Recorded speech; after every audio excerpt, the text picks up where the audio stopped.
and welcome to Casual Buddhism. I'm Cindy Rossico, author of Finding Venerable Mother and devoted follower of Venerable Dhammananda Pikani. Venerable Dhammananda is the first fully ordained Theravada nun in Thailand. And we're so honored to have her join us here every week. And for those of you who may be new to the program, what we do is we invite a guest on and they join in a sharing conversation with Venerable Dhammananda about their everyday lives and questions they may have about their everyday lives and Buddhist practice. So tonight we have Myra Goodman, and it's such a pleasure to have her. I'm going to go ahead and let her get started and ask her question. Thank you, Cindy. And yeah, we were just at the at the height of your story. So Yeah. you can continue and you can ask question or simply just sharing. You know, this is a short period of time that we do sharing. thank you so much. What I do have a question for you, because I would like some advice from you.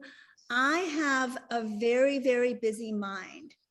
From the time I was a teenager, I practiced yoga.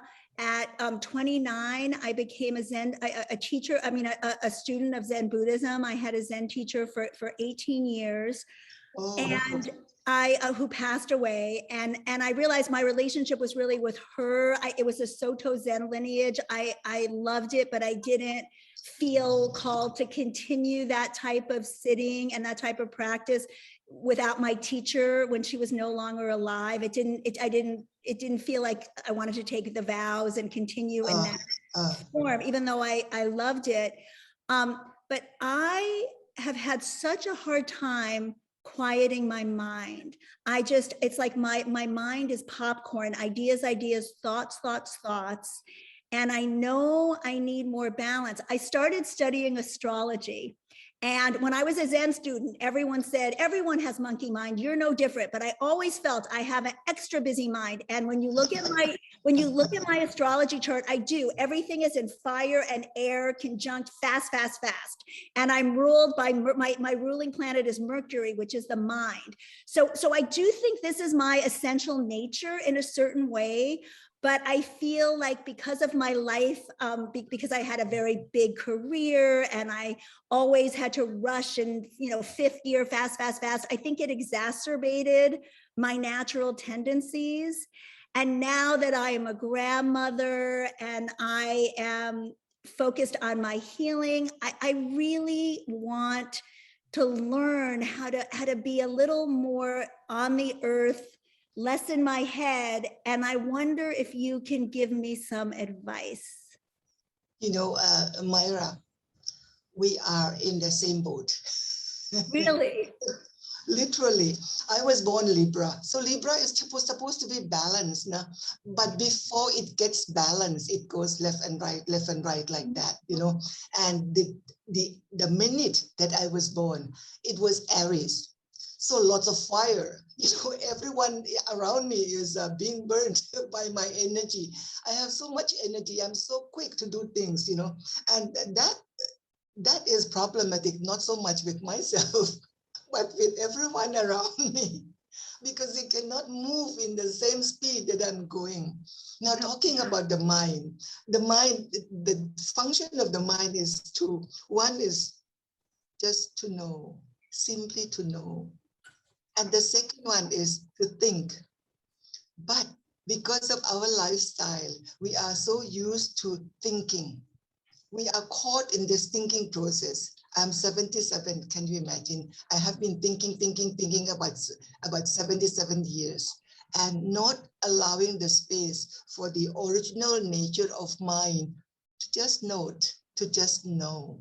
So what we are doing now, both Myra and myself, we are now have to provide a little space for the knowing mind, not the thinking mind. Okay, it is possible. It is possible to move from this thinking mind to the knowing mind, but give yourself time, give yourself practice. I sit for 10 days, I have not been able to move from the thinking mind to the knowing mind. But continue on. 11th day, 12th day, you will get that one single, not even minute, one single second that you can actually experience that knowing mind. Keep on doing it. Please keep on doing it. If you sit for 20 minutes, not enough, because the mind is like this, it's just like you are singing a lullaby to a baby, to put a baby to sleep. The baby has not fallen asleep yet, and then you quit. So, you have to allow this lullaby to work with the baby so that the baby falls asleep. Only then that thinking mind will have space, that knowing mind will have the space to experience the knowing mind. Otherwise, it's always a thinking mind. And because of this thinking mind, so much suffering, so much hatred, so much jealousy, so much all kind of suffering comes through the thinking mind, not with the knowing mind. Because the knowing mind is just simply to know things as they are. So beautiful, no? So beautiful. But give yourself time and don't give up. Continue doing it. So, that's so nice that you said you have the same struggle. So 12 days of sitting for 1 second of knowing mind, and that's an okay equation. I have a question. So knowing mind, that is like, to me, I'm wondering, is the thinking mind feels almost like the brain, right? And all the conditioning that has gone on with the brain, all the information. The knowing mind is that feels like it's beyond the brain, right? That's how would you explain how it can, is a knowing mind, are you able to explain it, or you can only experience it? To me, to experience it. Okay. Just to experience it, to know things as they are. Once you start noting things as they are, there is no attachment. There is no Myra, no Dhammananda. It's just noting, just knowing. And that knowing mind, once when you get to that stage of knowing mind, your knowing mind, my knowing mind, it's the same, because there is no I, no my, no yours. You see, that the nature of knowing mind is such that it expands and includes everything, others in this knowing mind. To know things as they are, to understand the nature of things simply as they are. And once when you do that, there is that automatically, there is that putting down.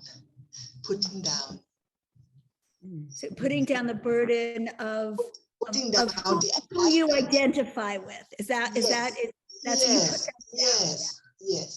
Yeah, yes. It comes automatically. It comes automatically. As soon as you allow the knowing mind to start working, that simply just falls, that the attachment to I, me, my mind simply falls. And when it falls, it allows you to experience that beautiful nature. The big N, with the big N. Again. That's lovely. In terms of meditating, is there a form of meditation that you sense might be worth me trying? I've done, different yoga meditations, Zen, TM. Is there a way of meditating that I might experiment with, that I could learn from you? Myra, the spine must be straight. Okay.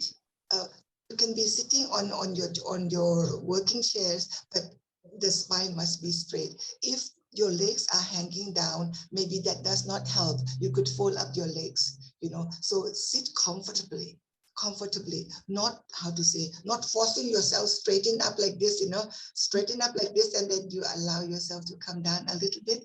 And that is the position when you could stay longer, 30 minutes. The first 20 minutes is this, swinging lullaby, only after the first 20 minutes, then the mind gets more subtle.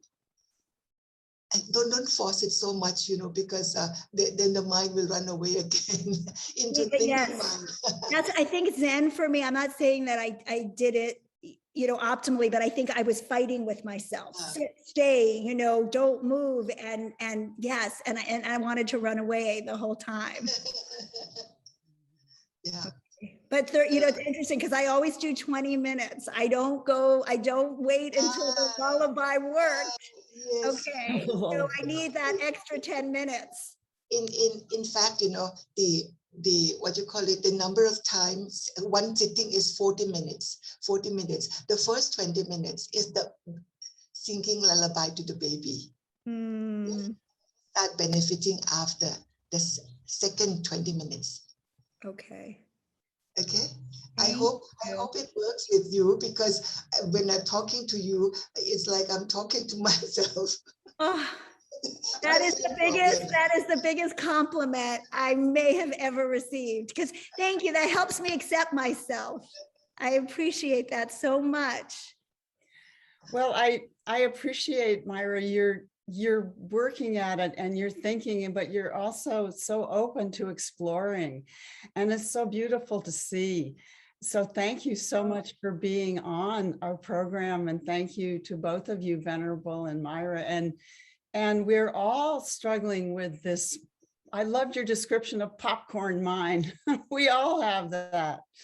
So I would like to say thank you, and we'll bring this to a close.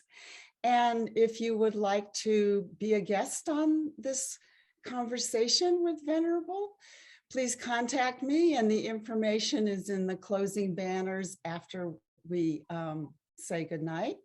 And also, I just wanted to say, in a couple of weeks, Venerable Dhammananda is going to be with Cousin Trudy on Inside LA to talk about the heart of meditation.